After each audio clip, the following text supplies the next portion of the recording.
Interestingly enough, there are not just one Polaris.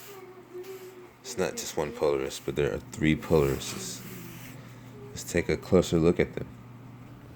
This is the one that's in the center that people mostly see in a time lapse. You can Google or YouTube the time lapse. But strangely enough, you'll see where it starts to bend and go a different direction.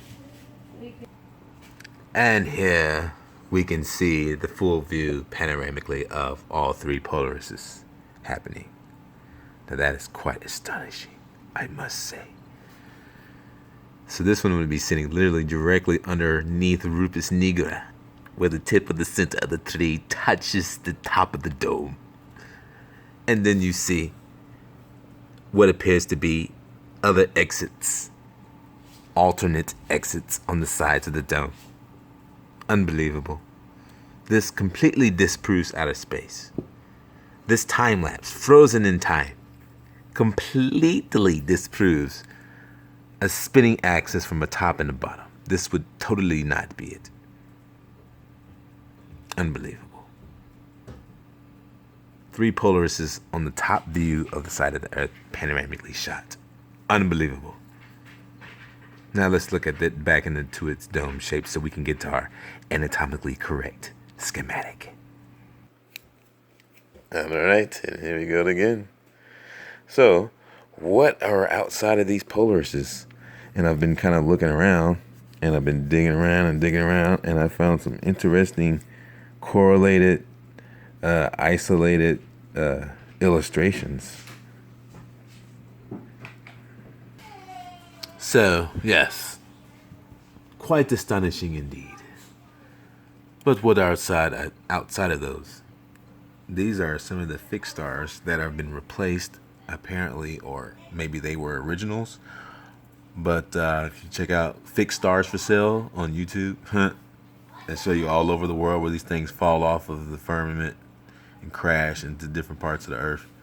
Crazy. But I'm not sure if these are like recreated, man-made versions, or if these were original fixed stars. So you should check that out. Let's see what else we got. Yeah, so what are on the outside of the side Polarises? This is said to be, now this is just, it could be mythological. I've noticed a lot of the giant tree illustrations always have what appears to be like warps that go out the sides. And then there's the two side Polarises. This is the middle land. This is where we are, surrounded by the abysmal water, which has a giant tree that goes up the center. So out the sides of the Polarises, interestingly enough, there are said to be two different places. We got one that looks like, I don't know, maybe that's some kind of fairy world, who knows. And then one is said to be hell. Crazy, right? So then I looked again and I found it again.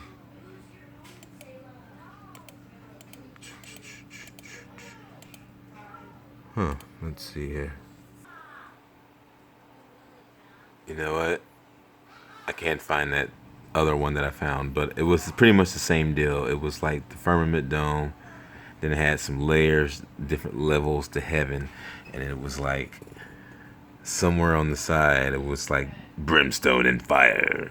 I was just like blown away. I was like, give me a fucking break. There's got to be some kind of interesting correlation between these two Polarises on the end and that illustration and the other illustrations I saw. But I can only find one of them for now, but you pretty much get it, what I'm saying. Very interesting. Very, very interesting. So, I mean, it really just fucking blows my fucking mind to imagine. I mean, the Polaris time lapse. The Polaris time lapse is wrapping around this shit. It's fucking insane, man.